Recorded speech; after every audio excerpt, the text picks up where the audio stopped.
그 5월은 이제 어버이 주일이죠. 예, 어버이 주일로 이제 다 이제 보내고 있습니다. 그래서 오늘 이제 에베소서 6장 1절부터 4절까지의 말씀을 이제 함께 살펴보기를 이제 원하는데요.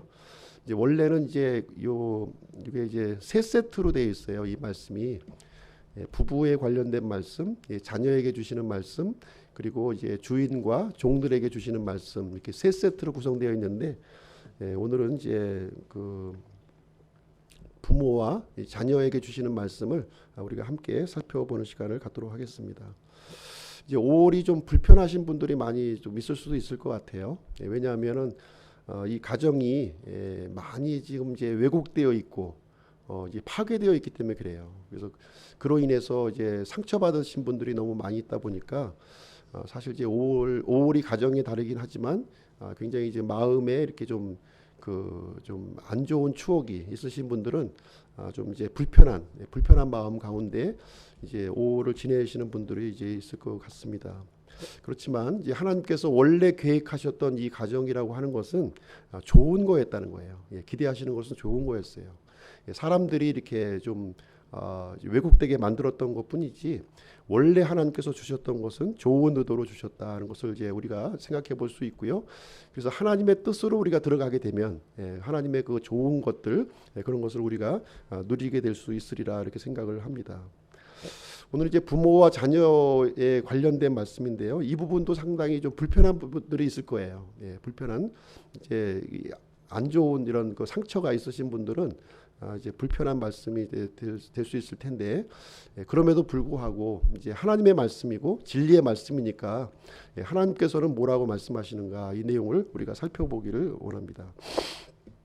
그래서 부모와 자녀의 관계는 어떻게 보면 굉장히 쉽기도 하고 또 가깝기도 하고 또 한편으로는 굉장히 좀 어려운 관계예요. 어려운 관계. 왜냐하면은 세대 차이가 존재하기 때문에 그렇습니다. 세대 차이가 존재하는 거예요.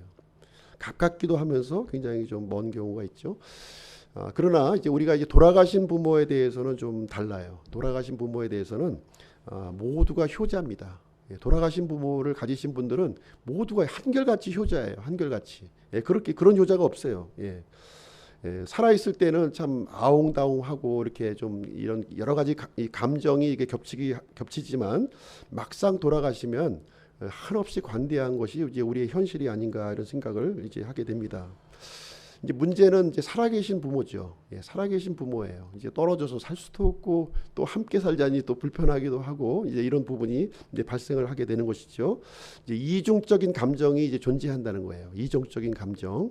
그래서 머리로는 이제 마땅히 이제 부모님을 공경하고 부모님의 말씀을 순종해야 된다 이런 생각을 갖고 있지만 이제 이 마음적으로는 이게 용납이 안 되는 거죠. 마음적으로는 받아들여지지가 않는 거예요. 이런 부분이 우리에게 있습니다. 특별히 이제 부모에게서 이렇게 받은 상처가 있는 경우에는 더욱 그런 거예요. 더욱 그런 마음이 우리에게 이제 들고 있습니다. 그래서 이제 우리가 생각해 봐야 될 것은 무엇이냐면 이제 부모와 이 자녀의 세대를 좀 이해를 좀 할 필요가 있다. 좀 이해를 좀 하는 쪽으로 접근할 필요가 있다는 거예요. 부모가 이제 완전한 사람이 아니라는 겁니다. 부모가 이제 완전한 사람이 아니라는 거예요. 똑같이 나와 같이 이렇게 연약한 사람이라는 것을 우리가 이해할 필요가 있다고 하는 사실입니다. 한때는 우리가 자녀의 신분이기도 했고요. 또 이 부모가 된 것은 어떤 자기의 의지로 이렇게 되었다기보다는 어떻게 하다 보니까 나이를 먹다 보니까 이제 부모의 노릇을 하게 되었고 어떻게 보면 이 부모의 역할이라는 것이 마치 그 우리가 운전할 때 그 초보 운전하는 것과 같은 그런 모습이라는 거예요. 초보 운전, 초보 엄마, 초보 부모의 역할을 이제 이렇게 감당하게 됩니다.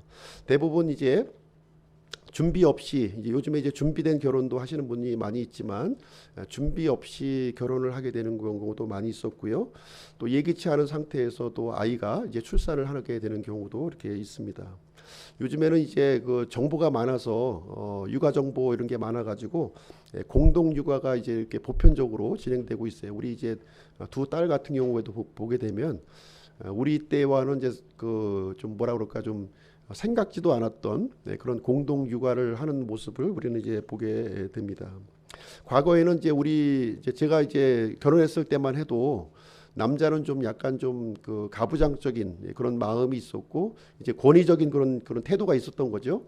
그래서 아이를 키우는 것은 남자의 역할이 아니다. 이것은 오로지 그 여자에게 맡겨진 이 전유물이다, 이런 생각을 가지고 있었습니다. 저도 역시 이렇게 갖고 있었고요. 근데 이제 그 엄마 역시 이제 초보 엄마였던 거죠. 난생 처음으로 이제 겪게 되는 일을 이제 혼자서 이제 감당을 하게 됩니다. 그래서 계속 이제 실수를 하면서 이렇게 배워나가는 일이 이제 있었는데, 그 사이에서 태어난 이 아이, 어린 아이는 얼마나 고통스럽겠어요. 이 초보 엄마, 아버지는 뭐 나 몰라라 하고 또 엄마조차도 경험이 없는 상태에서 아이를 키우고 있는데, 얼마나 그 사이에서 태어난 아이는 얼마나 이제 고통스러운 시간을 이제 보냈으리라고 이렇게 생각을 하게 됩니다. 이 얘기가요, 다른 사람 얘기가 아니라 제 얘기입니다. 제 얘기하고 있는 거예요, 지금. 제가 그런 상황을 겪어보았고요. 그래서 지금 생각해 보면 우리 아이들에게 좀 못해준 것이 참 미안한 생각을 지금 저 스스로가 갖고 있습니다. 지금 이제 제 나이가 이제 어느덧 환갑의 나이가 이렇게 되었고요. 큰 아이가 지금 이제 35살, 이제 두 딸이 이제 있는데, 큰 아이가 35살, 둘째 아이가 지금 이제 30살이 이제 되었습니다. 다행스럽게도 부모가 해준 것 이상으로 이렇게 잘 커주었다 이제 생각을 하고 있습니다. 그래서 이 모든 것이 하나님의 은혜구나, 이런 생각을 갖게 됩니다. 저는 이제 대학 때 이제 예수님을 이제 처음으로 영접을 했고요. 우리 집안에서 처음으로 이제 그리스도인이 이제 최초로 탄생을 했습니다. 근데 이제 문제는 뭐냐면, 저는 열심히 믿느라고 그때 이제 처음에 믿었는데 그리스도인으로서의 삶을 살지 못했던 거예요. 저 스스로만 생각을 했고 이제 그리스도인의 삶은 살지를 못했습니다. 다른 사람에겐 전도했는데 정작 우리 집안 사람들에게는 이제 그리스도를 소개하지 못하는 일이 일어났습니다. 그래서 이제 그 당시만 해도 이제 부모라고 하는 분이 굉장히 좀 이제 큰 산과 같았고 이제 넘지 못할 그런 이제 언덕이라고 이렇게 생각을 했습니다.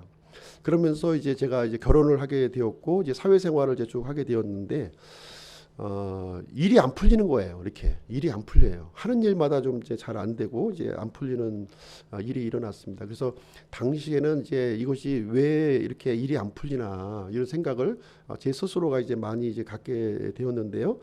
지금 와서 이제 돌이켜서 생각을 해보니까 좀 이제 그 제가 구원받고 나서 이 가족들에게 좀 이렇게 소홀했던 것, 그런 것이 하나의 원인이었지 않겠는가 하는 생각을 지금 와서는 좀 생각을 해보게 됩니다.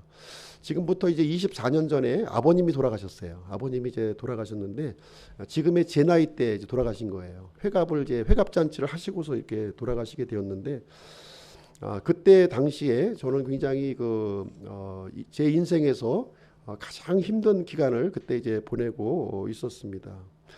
그런 상황에서 아버지라고 하는 이제 큰 그림자가 사라지신 거예요. 큰 그림자, 산 같은 그림자가 이제 사라지게 되었어요.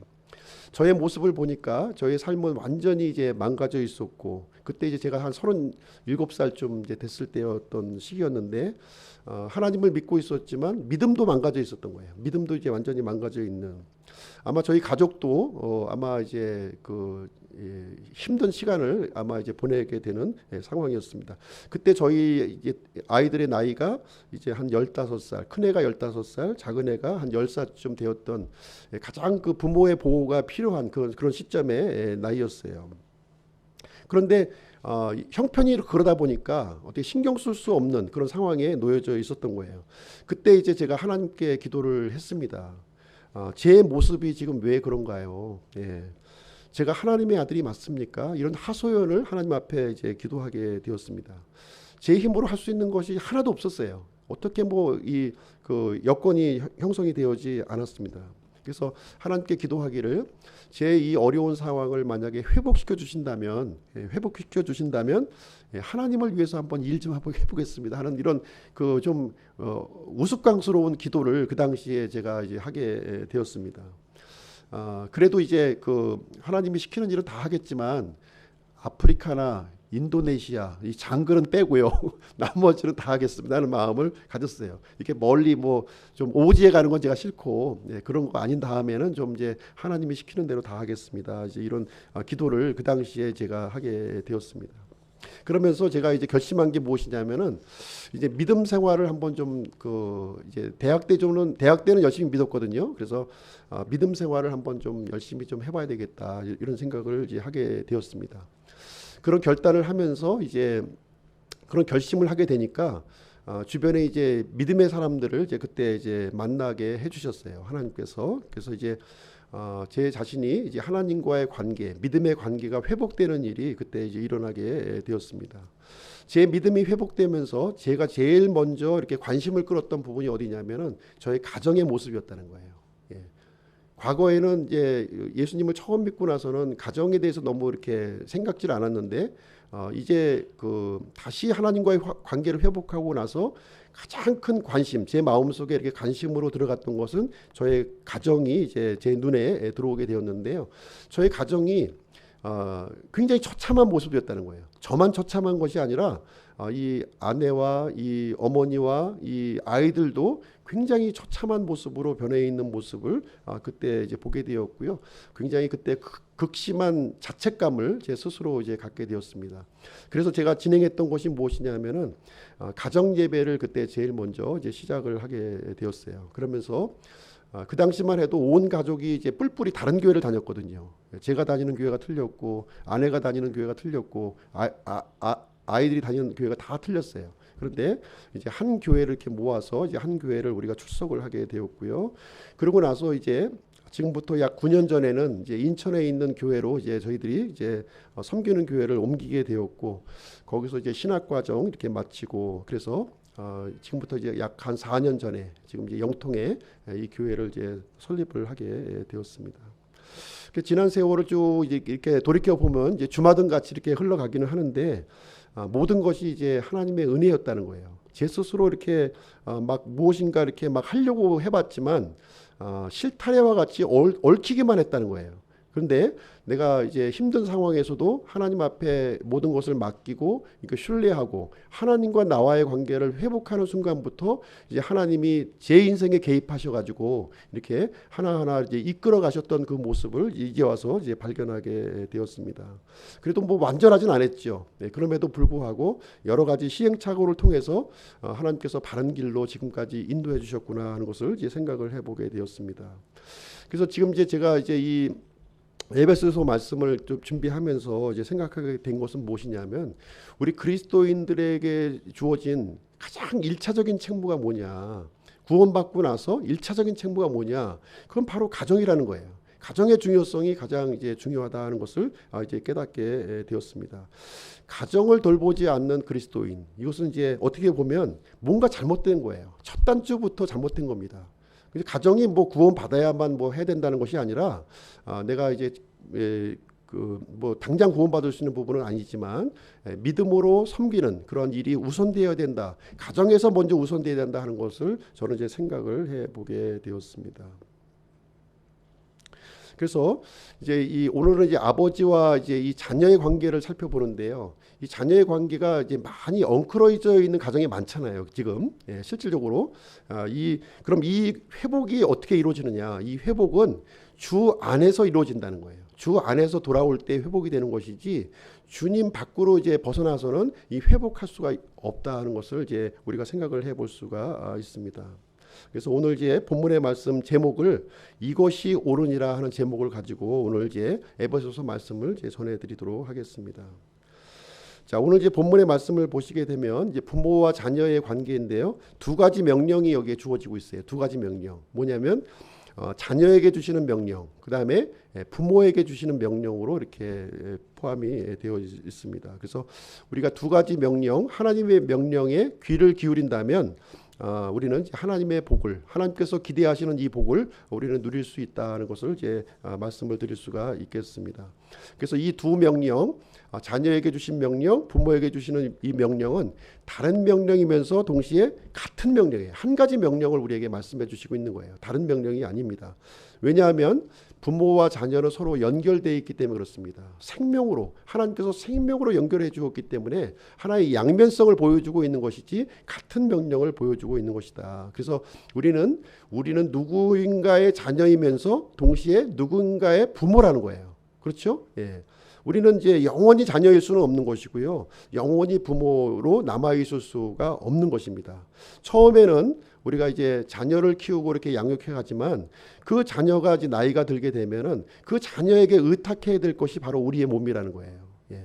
그래서 우리는 이제 하나님께서 부여해 주시는 삶을 우리가 살아가게 되는데 두 가지 배역을 우리가 이제 맡게 되는 것 같습니다. 처음에는 자녀의 배역. 그 다음에 이제 나이가 들어서는 부모의 배역을 이제 맡으면서 이제 하나님의 마음을 우리가 좀 읽어볼 수 있는 그런 상황이 되겠습니다. 그럼 1절부터 3절까지는 지금 이제 자녀에게 주신 명령이에요. 자녀에게 주신 명령을 한번 보시도록 하겠습니다. 1절 말씀 보실게요. 1절. 자녀들아, 주 안에서 너희 부모에게 순종하라. 이것이 옳으니라. 이 자녀에게 주시는 말씀은 3절을 할애하고 있고요. 부모에게 주시는 말씀은 1절을 할애하고 있습니다. 그래서 자녀에게 더 비중을 두고서 지금 이제 하나님께서 말씀을 해주시고 있는데요. 3가지 정당성을 우리에게 이제 알려주시고 있습니다. 3가지 정당성. 첫 번째는 주 안에서 순종하라는 거예요. 주 안에서 순종하라, 이렇게 첫 번째 정당성을 우리에게 주시고 있습니다. 주님 안에 있다면, 내가 예수 그리스도를 믿고 있다면, 믿음 가운데 있다면 당연히 해야 될 것은 무엇이냐? 바로 부모에게 순종하는 것이는 거예요. 1차적인 그 의무를 우리에게 부여해 주시고 있는 것입니다. 그래서 이 부모의 이 권위, 이 부모의 권위는 하나님께서 주신 권위예요. 예. 부모가 스스로 이렇게 그 획득한 권위가 아니라 하나님께서 주신 권위이기 때문에 이 부모에게 순종하는 것은 곧 하나님께 순종하는 것이다. 이제 이 얘기를 우리에게 말씀을 해주고 있습니다. 그래서 부모가 이렇게 잘나고 이렇게 좀 똑똑해서 부모에게 순종하는 것이 아니라 나를 낳아주시고 나를 길러주신 분이시고 이 부모의 권위가 하나님께 있기 때문에 하나님을 보고 내가 순종해야 된다는 것을 우리에게 가르쳐주고 있는 내용이 이제 되겠습니다. 그러면 이제 부모가 악한 일을 명령했을 때는 어떻게 되느냐? 악한 일. 이제 예를 들면 그 요즘에 보면은 그 나쁜 가정 있잖아요. 나쁜 가정 이렇게 그런 가정이 있는데 이제 나쁜 일을 이제 만약에 부모가 시키면 어떻게 하느냐? 물론 그럴 때는 이제 순종할 수가 없는 것이죠. 주 안에서 순종하는 것이기 때문에 주님의 뜻과 부모의 뜻이 이렇게 상충될 때에는 우리가 이제 그 부모의 뜻보다는 이제 하나님의 뜻을 우리가 이제 받아들여야 된다는 것을 얘기를 해주고 있습니다. 그러나 이 주 안에서 순종하라고 하는 말은 그 이상을 이제 뛰어넘는 거예요. 그 이상을 좀 더 적극적인 의미를 이제 가지고 있는 것입니다. 예를 들어서 부모가 이렇게 불합리한 명령을 한다 할지라도 이 자녀된 자세, 이 순종의 자세를 계속 유지해야 될 것을 하나님께서는 요구하고 계신다는 것을 우리에게 말씀을 해주고 있습니다. 두 번째는 하나님께서 이제 이 부모에 대해서 순종하는 것은 옳다 이렇게 말씀해 주셨어요. 옳다. 순종하는 것이 옳다는 거예요. 예. 이것을 이제 두 번째 정당성으로 우리에게 이제 말씀해 주시고 있는 것인데요. 의롭다는 겁니다. 이제 자녀된 자로서 부모에게 순종하는 것은 의로운 일이다. 다시 말하면 불순종하는 것은 불의한 일이라고 하는 것을 분명하게 말씀 가운데 우리에게 알려주고 있습니다. 그래서 순종하는 것은 선한 것이고 불순종하는 태도를 가지고 있는 것은 악한 일이라고 하는 사실을 분명하게 말씀 가운데 명시를 해주고 있습니다. 그래서 부모에게 순종하는 것은 선택의 문제가 아니라는 거예요. 타협의 문제가 아니에요. 순종하는 태도를 갖는 것이 마땅히 이 자녀된 배역을 맡고 있는 사람의 역할이다 하는 것을 우리에게 알려주고 있는 것입니다. 자, 세 번째 정당성을 보시게 되면 2절과 3절에 이제 언급이 돼 있어요. 2절과 3절이 언급돼 있는데 내 아버지와 어머니를 공경하라. 그것은 약속 있는 첫째의 명령이니 이것은 내가 잘되고 땅에서 장수하게 하려 함이라. 그래서 이제 2절 3절 말씀을 보시게 되면 10계명 구약의 10계명 말씀을 인용해서 이제 또 그 정당성을 우리에게 부여해 주고 있습니다. 이 공경이라고 하는 말을 보시게 되면요, 이 순종이라는 말을 공경이라는 말로 지금 바꿔서 지금 이제 언급이 되고 있어요. 이 공경이라고 하는 말은 히브리어로 카베드라고 하는 단어를 사용합니다. 카베드. 이 카베드라고 하는 단어는 이 간이라고 하는 뜻이에요. 간, 카베드. 이제 약국에 가 보시면은 이제 간에 좋은 약을 보면 이제 카베드라는 아마 그런 용어를 우리가 발견할 수가 있는데 간이라고 하는 뜻이에요. 그래서 이 간은 우리 장기 중에서 가장 무거운 그 장기입니다. 그래서 무겁다고 하는 뜻을 가지고 있어요. 카베드. 공경한다고 하는 것은 무겁다 하는 뜻을 가지고 있습니다. 이 얘기는 무슨 얘기냐면 부모님의 말씀을 우리가 무겁게 받아들이라는 거예요. 가볍게 받아들이지 않고 무겁게 받아들이라. 그러면 히브리어로 이제 가볍다는 말은 또 무슨 말이냐? 가볍다는 말은 칼날이라고 하는 그 단어를 사용하고 있습니다. 칼날. 히브리어로 칼날인데요. 이 칼날이라고 하는 뜻은 가볍다는 뜻을 가지고 있으면서 또 어떤 뜻이 있냐면 저주하다라는 뜻을 가지고 있는 거예요. 그래서 다시 말하면 이제 부모님의 말씀을 이게 공경하라 이런 뜻은 무슨 얘기냐면 무겁게 받아들이라는 거예요. 무겁게. 가볍게 받아들이면 저주를 받는다 이런 뜻을 이제 우리가 가지고 있음을 이 십계명의 말씀을 통해서 우리가 이제 살펴볼 수가 있습니다. 부모님의 말씀을 무겁게 받아들이는 부분은요, 하나님께서 아주 강한 그 어조로 우리에게 알려주시고 있는 말씀이에요. 한번 우리 잠언서 말씀을 한번 보도록 하겠습니다. 잠언서 20장으로 한번 가서 보실게요. 잠언서 20장.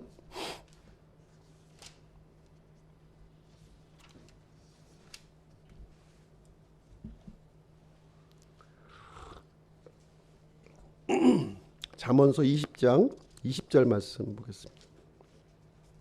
또 이 말씀을 또 악용하시면 안 되는데요. 자녀를 억압하기 위해서 또 악용하시면 안 됩니다. 잠언서 20장 20절 말씀 보겠습니다. 제가 읽어드리겠습니다. 누구든지 자기 아버지나 어머니를 저주하면 그 사람의 등불은 깜깜한 어둠 속에서 꺼지리라 이렇게 기록되어 있습니다. 잠언 30장 한번 가서 보실게요. 30장 17절. 30장 17절. 자기 아버지를 조롱하며 자기 어머니에게 순종하기를 싫어하는 눈은 골짜기에 까마귀들이 쪼아내고 독수리 새끼들이 먹으리라. 자기 아버지를 조롱하고 굉장히 심각한 말이죠. 아주 무서운 말이에요. 자기 아버지를 조롱하고 자기 어머니를 순종하기를 싫어하는 눈은 누가 쪼아 먹어요?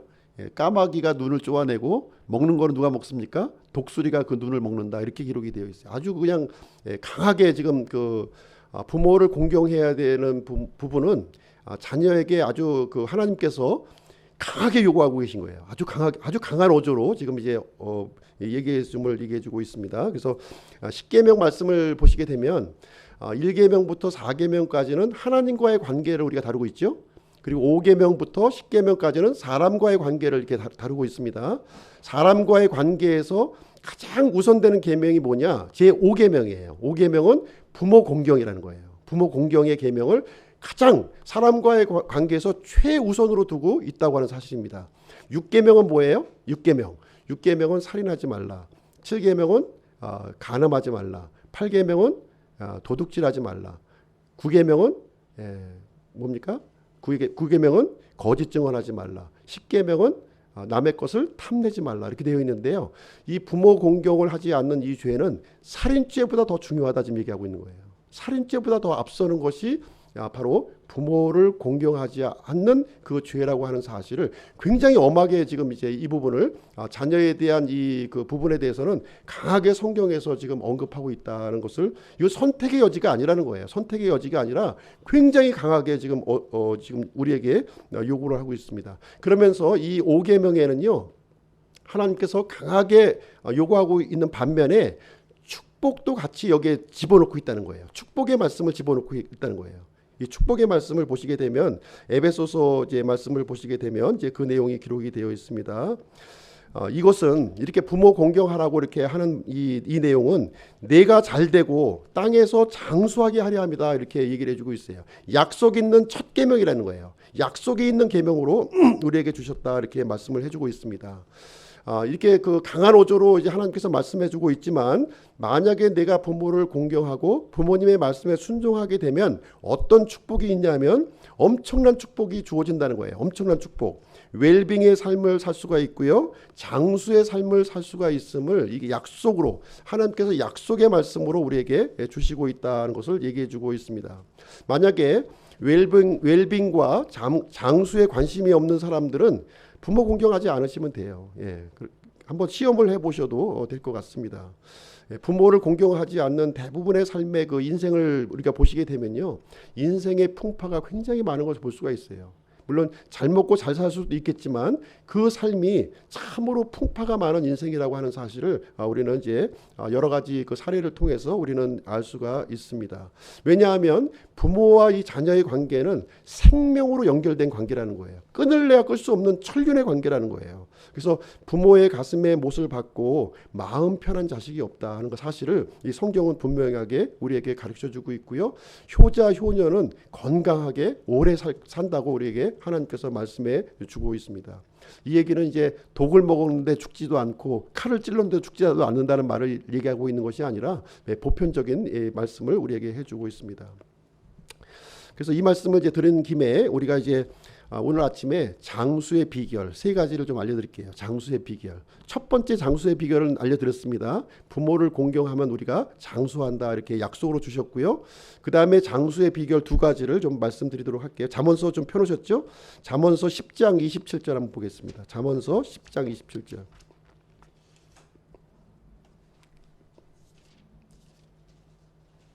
잠언서 10장 27절.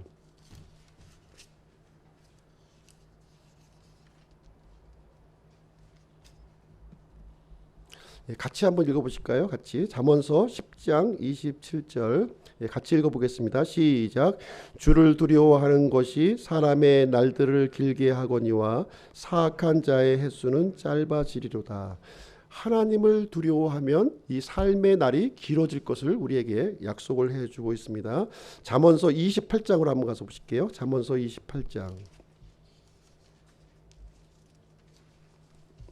28장 16절 말씀입니다.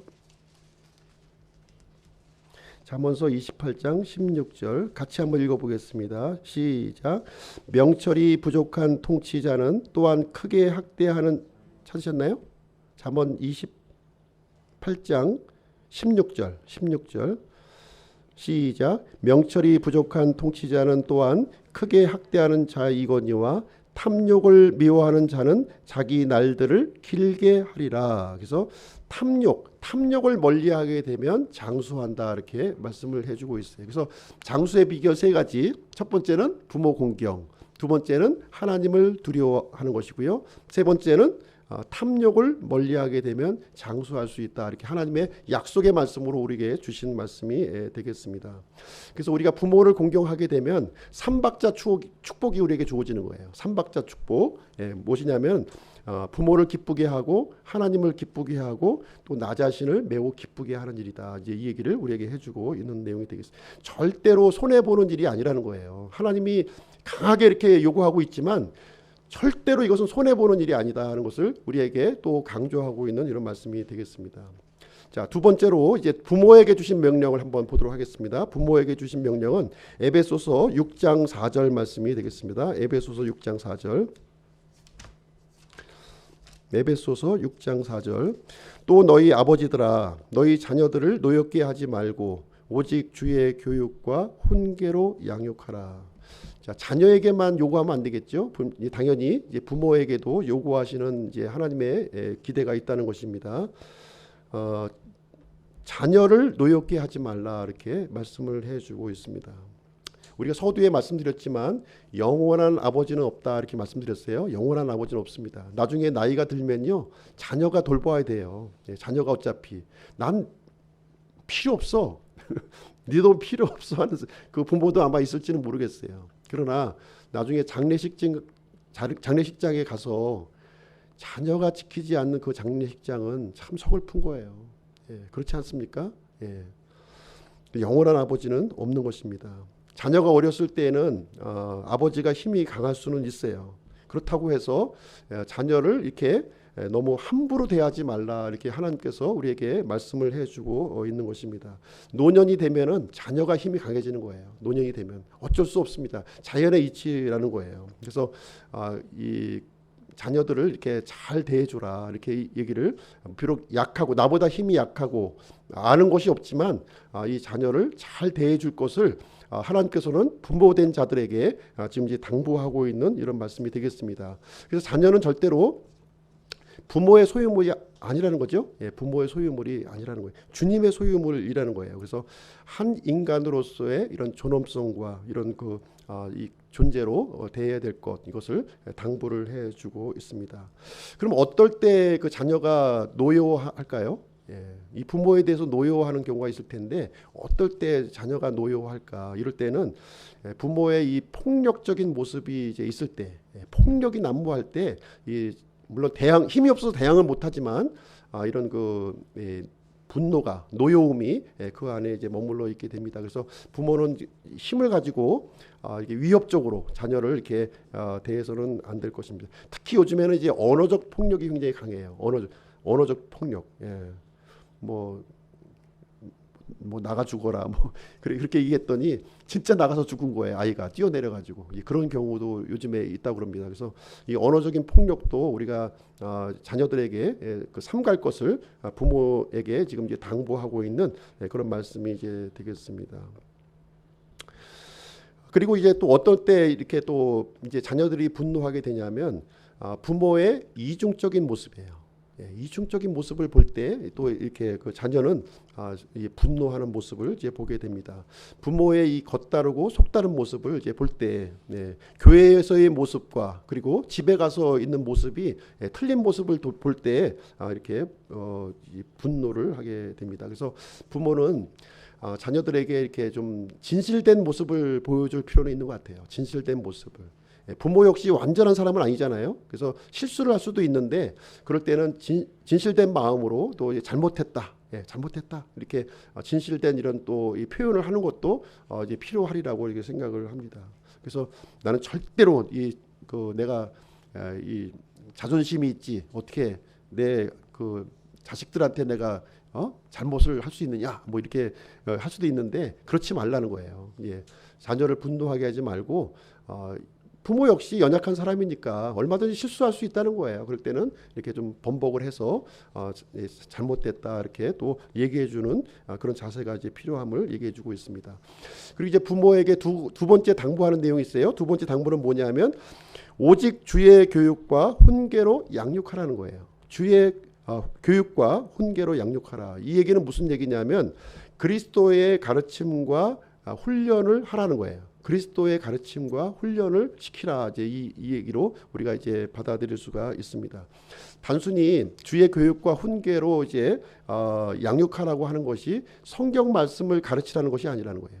물론 그것도 포함이 됐지만 그 이상의 적극적인 의미가 여기에 포함이 되어 있습니다. 주님의 사람으로 키우라는 거예요. 주님의 사람, 믿음의 사람으로 키우라는 것입니다.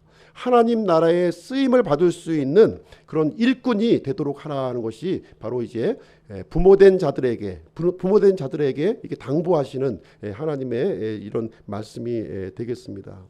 만약에 부모가 이렇게 자녀를 이렇게 가르치면서 주의 교육과 훈계를 놓친다면 어떻게 되겠습니까? 이 자녀를 괴물로 키우는 거예요. 그 순간부터 괴물로 키우는 겁니다. 물론 이 자녀가 돈도 벌고요, 결혼도 하고요, 성공을 할 수도 있겠어요. 그렇지만 주의 훈계와 이 교육을 이 부모가 이렇게 놓쳤을 때 그 자녀는 괴물로 성장하게 된다는 것을 우리는 분명하게 이 부모는 인식하고 있어야 된다는 거예요. 하나님께서 그 부분을 강조하고 있는 것입니다. 네가 그리스도인이냐? 그러면 너희 자녀들은 주님의 교육과 훈계로 이렇게 양육해야 될 것을 분명하게 명령으로 우리에게 주시고 있는 말씀이 되겠습니다. 이것을 놓쳐서는 안 된다는 거예요. 강하게 지금 이제 하나님께서는 우리에게 요구를 해주고 있습니다. 배워야 할 때가 있다는 거예요. 가르쳐야 할 때가 있어요. 이 때를 놓치게 되면은 아무리 가르쳐주고 싶어도 아무리 돌이키려고 해도 그 시기를 찾을 수가 없다는 것을 얘기를 해주고 있습니다. 그 때를 놓치게 되면 결국은 몸으로 때우는 수밖에 없는 거예요. 몸으로 때우게 되고요. 활활 타는 지옥불로 갈 수밖에 없음을 성경은 우리에게 알려주고 있습니다. 하나님께서는요, 우리 크리스찬 부모들에게 분명하게 명령으로 우리에게 주시고 있습니다. 부모의 이 책무, 부모된 책무를 절대로 소홀히 하면 안 된다. 이 얘기를 우리에게 알려주고 있는 거예요. 이 자녀들이 구원받은 자로서 살아가게 하라는 거예요. 구원받은 뿐만 아니라 또 구원받은 자로서 살아갈 뿐만 아니라 또 그리스도인의 그 사람으로서 성장할 수 있도록 이렇게 할 의미와 책임이 부모에게 있다고 하는 사실을 분명하게 알려주고 있는 것이에요. 그래서 바로잡을 때 바로잡아서 분명하게 이 내용을 가르쳐 주어야 됩니다. 내가 받은 구원, 내가 받은 이제 그 주님 받은 이 교훈을 분명하게 전달을 해줘야 될 책임이 부모에게 있음을 여기서 알려주고 있습니다. 세 번째로 이제 이 부모와 자녀의 그 이 완벽한 모델을 이제 하나님께서 보여주고 있는데요. 그것은 하나님 아버지와 예수 그리스도의 관계를 통해서 우리에게 알려주고 있다는 거예요. 하나님 아버지는요, 아버지의 모델을 우리에게 보여주고 있습니다. 완벽한 아버지의 모델을 보여주고 있습니다. 예수 그리스도는 완벽한 아들의 이 본을 우리에게 보여주고 있다는 것을 성경은 우리에게 가르쳐주고 있습니다. 예수님은 육신의 몸을 입고 이 땅에 오셨을 때 완벽한 아들의 모습을 우리에게 보여주셨어요. 완벽한 아들의 모습을 보여주셨습니다. 예수님은 이 땅에 살면서 단 한순간도 아버지 하나님과 떨어지지 않았다, 이렇게 말씀을 해주고 있습니다. 예수님은 아버지 안에 거하셨고요, 아버지 하나님은 예수님 안에 거하셨고, 예수님과 아버지는 하나라고 이렇게 말씀을 해주셨습니다. 그래서 항상 예수님은 하나님 아버지와 친밀한 관계를 유지하셨음을 성경은 우리에게 가르쳐주고 있습니다. 그리고 예수님은요, 그 하나님 앞에 항상 기도로 이렇게 나아가셨던 모습을 우리에게 가르쳐주고 있어요. 히브리서 5장 7절에 보시면 강렬한 부르짖음과 눈물로 기도와 간구를 하나님 아버지께 드리셨다, 이렇게 우리에게 말씀을 해주고 있습니다. 그리고 예수님은 이 땅의 삶을 살아갈 때요, 항상 하나님의 말씀에 대해서는 예스가 되었다는 거예요. 항상 예스가 되었다, 이렇게 얘기해주고 있어요. 고린도후서 1장 19절 20절 말씀에 보시게 되면 예수 그리스도께서는 항상 예가 되었다는 거예요. 항상 예스가 되었다. 아니요하지 아니하였다고 우리에게 가르쳐주고 있습니다. 그리고 예수님은 이 십자가를 이제 그 지시기 전날 밤 겟세마네 동산에서 이제 기도를 했는데요, 하나님 앞에 그 3번의 기도를 드렸습니다. 똑같은 기도를 3번 드렸어요. 이 잔이 제발 나에게서 지나가게 해달라고 기도를 했습니다. 그렇지만 이 예수님은 하나님의 뜻을 이렇게 그 받아들이는 그런 결정을 하시게 됩니다. 그래서 자신의 뜻을 아버지의 뜻에 굴복시킨 그 모습을 예수님은 우리에게 보여주셨고요, 십자가에서 죽기까지 예수님께서는 아버지의 말씀을 순종하셨음을, 이 순종의 본을 우리에게 보여주셨습니다. 아버지 하나님은 또한 우리에게 완벽한 아버지의 모습을 우리에게 보여주고 있다고 하는 사실이에요. 그래서 아버지 하나님께서는 이 예수님을 이제 어떻게 대하셨냐면은 항상 이렇게 너는 내 사랑하는 아들이라고 하는 표현을 해줬다는 거예요. 이 예수님의 공생의 기간 동안에 3번이나 언급하셨어요. 너는 내 사랑하는 아들이라 내가 그를 매우 기뻐하노라, 이렇게 얘기하면서 요르단강에서 이렇게 침례를 받으실 때, 변화산에서 오르셨을 때 그 음성으로 친히 이제 들려주셨고요, 십자가에서 달리시기 전에 천둥과 우레의 소리로 그 말씀을 사람들은 알아듣지 못했지만 아버지 하나님께서는 동일한 말씀으로 너는 내 사랑하는 아들이라 내가 그를 매우 기뻐하노라 하는 말씀으로 해주셨음을 저는 이제 믿고 있습니다. 아버지 하나님은 이 아들 하나님을 전적으로 신뢰하셨어요. 아들 하나님도 이렇게 신뢰하셨지만 아버지 하나님도 신뢰하셨다는 거예요. 그래서 모든 전권을 이 아들 예수님께 위임하시는 모습을 우리는 볼 수가 있습니다. 그래서 아들 예수님을 본 사람은 아버지를 본 사람이다. 아들 예수님을 영접한 사람은 아버지를 영접한 사람이다. 아들을 영화롭게 한 사람은 아버지를 영화롭게 한 사람이라 하면서 전적으로 이 아들 예수님을 아버지 하나님께서는 신뢰하시고 인정하셨다고 하는 사실을 여기서 보여주고 있습니다.